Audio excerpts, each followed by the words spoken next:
రాష్ట్ర ప్రభుత్వం నవరత్నాల పేరుతో ఇప్పటికే ఎన్నో పథకాలు కూడా తీసుకొచ్చింది. ఆ పథకాలు అందరికీ ఫలాలు అందట్లేదు. రూరల్ ప్రాంతమైనటువంటి మీ నర్సీపట్నం నియోజకవర్గంలో ఎలా ఉంటుంది అసలు ఆయన పాలన మీద? ఏమనుకుంటారు? ఇక్కడ ఏమైనా అభివృద్ధి డెవలప్మెంట్ ఏమైనా ఉంది అనుకోవచ్చా, లేదనుకోవచ్చు? ఏమంటారు సార్ దీనిపైన? నర్సీపట్నం నియోజకవర్గంలో కనీసం రోడ్లు కూడా మరమ్మతులు చేయలేని పరిస్థితిలో ఇక్కడ ఉన్నటువంటి స్థానిక శాసనసభ్యులు ఉన్నారు.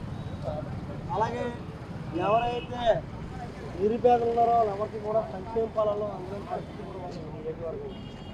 ఎవరైతే అధికార పార్టీ పత్రిగా ఉండి తప్పుడు ఆధార్ కార్డులు మార్చుకొని వాళ్ళు పెన్షన్ పొందుతారు తప్ప అసలైన లబ్ధిదారులు కూడా పెన్షన్ రాలని పరిస్థితి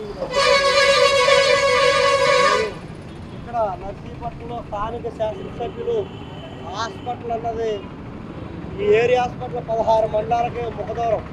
ఈ హాస్పిటల్ ఇంచుమించు సుమారుగా 12 మండలాలకి దాదాపుగా ఇక్కడ వైట్ షాప్లో అమ్ముతుంటాయి.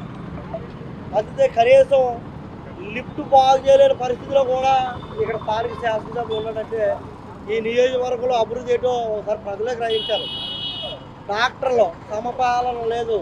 ప్రైవేట్ ప్రాక్టీస్ చేసుకుంటూ వాళ్ళు హాస్పిటల్లో కనీసం ఎమర్జెన్సీ మెడిసిన్ కూడా బహిరంగ మార్కెట్లో దొరికే పరిస్థితి ఇక్కడ ఉన్న పరిస్థితి.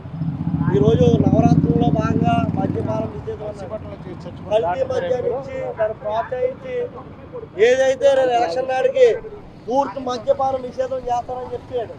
ఈ రోజు వరకు కూడా మద్యాన్ని ప్రోత్సహించి కల్తీ మద్యాన్ని అమ్ముతున్నాడు తప్ప ఈరోజు రాష్ట్రంలో కల్తీ మద్యానికి ఎంతమంది ఆడపడుచు తాలుబొట్టులు అయిపోయో ఈ ప్రజలందరికీ తెలిసిన విషయం.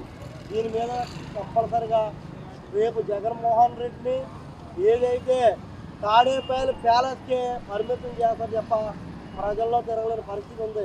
ఏదైనా కార్యక్రమం చేస్తే వరదాలతో వస్తున్నాడు.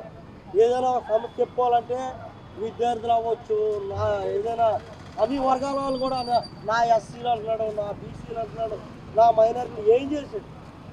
మీ పిల్లలు ఇంటర్మీడియట్ మరియు ఎంసెట్ చదువుతూ సబ్జెక్ట్స్ లో కన్ఫ్యూజ్ అవుతున్నారా? కాన్ఫిడెన్స్ లెవెల్ తక్కువగా ఉందా? రిపీటెడ్ మిస్టేక్స్ చేస్తున్నారా?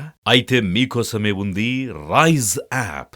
1 lakh question bank, performance analysis, online classes by experts, ఇంకా మరెన్నో ఫీచర్స్ తో మీ ముందుకొచ్చింది Rise. Rise, the perfect guide. Description లో ఉన్న లింకును ఉపయోగించి సబ్స్క్రైబ్ అవ్వండి. ఈ రాష్ట్రాన్ని మరో బీహార్లో తయారు చేయాలి. పరిశ్రమలు లేవు, పిల్లలు చదువుకున్న పిల్లలకు ఎక్కడ కూడా ఉద్యోగాలు దొరకలేని పరిస్థితి ఉంది. ఈరోజు ఆంధ్రప్రదేశ్లో గంజాయి సాగు చేయడానికి ప్రాధాన్యత ఉంది తప్ప ఏ యువకుడికి కూడా ఉన్న పరిశ్రమలు కూడా పోయే పరిస్థితి తీసుకొచ్చింది జగన్మోహన్ రెడ్డి ప్రభుత్వం. ఇక్కడ ఉన్నాడు ఒక ఐటీ శాఖ మంత్రి, ఈరోజు సీట్ లేదు, చాలా పెద్ద కబుర్లు లేడాడు. మీరు ఇదే అనకాపల్లిలో పోటీ చేస్తారన్నాడు.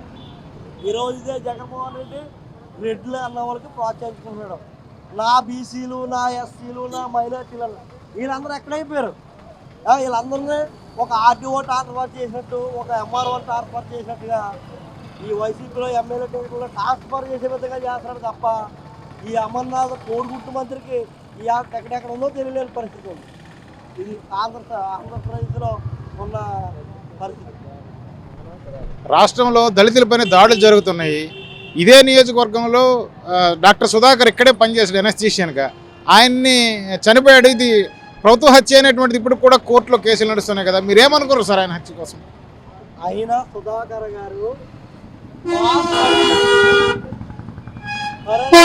మాస్క్ లేకపోతే ఎలా చేస్తామని చెప్పి ఇక్కడ కనీసం శాసనసభ్యులకి చెప్పారు, ప్రతిపక్షాలకు కూడా ఆయన గోడు చెప్పుకుంటే ఆయన్ని విపరీతంగా మెంటల్ టెన్షన్ టార్చర్ పెట్టి ఆయన్ని ఒక కిరాయి హక్కులాగా రోడ్డు మీద దొరికించి ప్రభుత్వమే దాన్ని ఆత్మహత్య చేయించి దాన్ని అత్యాదానికంటే ప్రయత్నం తీసుకోవాలి తప్ప దళితుల మీద కేసులు పెట్టి వాళ్ళ మీద అక్రాసిటీ కేసులు పెట్టడం, దళితుల్ని ఉపయోగించి ఈ ప్రభుత్వం వచ్చాక దళితుల మీద చిన్న చూసి ప్రభుత్వం ఏదైనా ఉందంటే జగన్మోహన్ రెడ్డి గారి ప్రభుత్వం.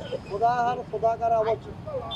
ఈరోజు రాష్ట్రంలో 30,000 మహిళలు అదృష్టం అయితే కనీసం ఈ జగన్మోహన్ రెడ్డి గారు ఏమయ్యారన్నా కూడా సమాధానం చెప్పలేని పరిస్థితి రాష్ట్రంలో. మహిళలకు ఎక్కడ రక్షణ ఉంది?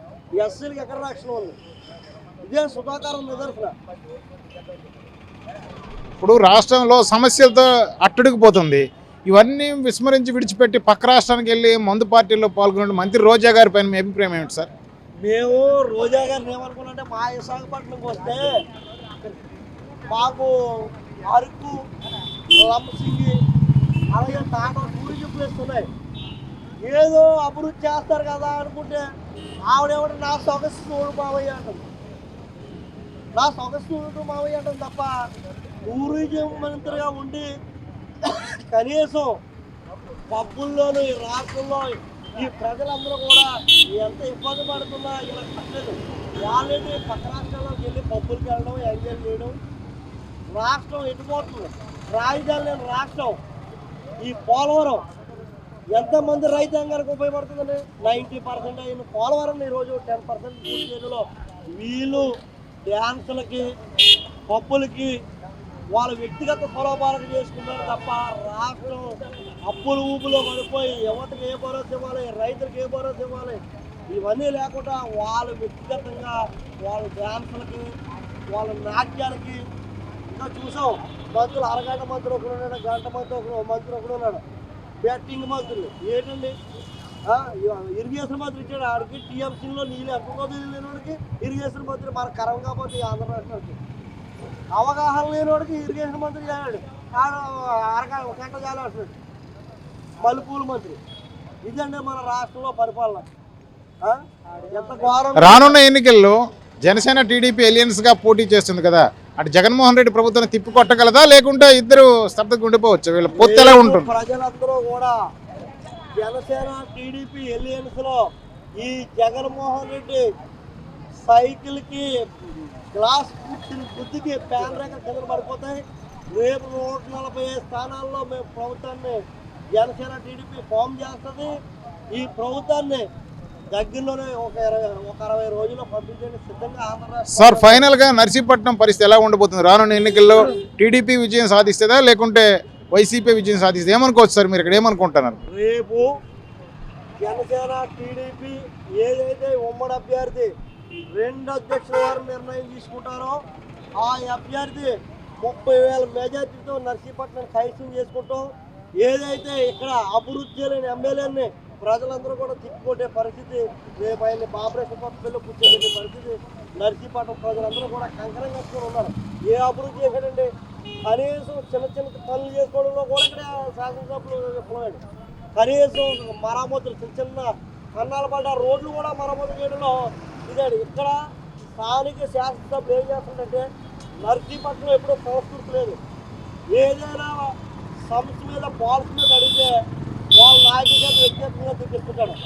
వాళ్ళ బాబు నువ్వు సమస్య చేయరా బాబా, లిఫ్ట్ పాడైపోయి దాని బాగు చేయరా బాబు అంటే మీ అమ్మాయి ఏం చేస్తున్నారని అడుగుతాడు, మీ నాన్న ఏం చేస్తున్నాడు అని అడుగుతుంది. ఇదంటే ఇక్కడ ఉన్నటువంటి శాసనసభ్యుల పరిస్థితి. ఆయన విమర్శలకే ప్రాధాన్యత ఇచ్చాడు 4 నెలలు తప్ప దమ్ము ఉంటే ఇక్కడ ఉన్నటువంటి ఎమ్మెల్యే ఈ 4.5 ఏళ్ళలో ఏ అభివృద్ధి కార్యక్రమం చేసినా బహిరంగ శక్తి ప్రమాణం. దానికి సమాధానం చెప్పలేక వాళ్ళ చిల్లరన్న కొడుకుల్లో ఒక 30-40 మందిని ఫోన్ చేసుకుంటారు. ఆ చిల్లరన్న కొడుకులకు మందు పోయిచ్చి అయ్యన్న పాదులు గారిని తిట్టిస్తాడో, నన్ను తిట్టిస్తుంటాడో, ఇదే పని, ఇదే పని.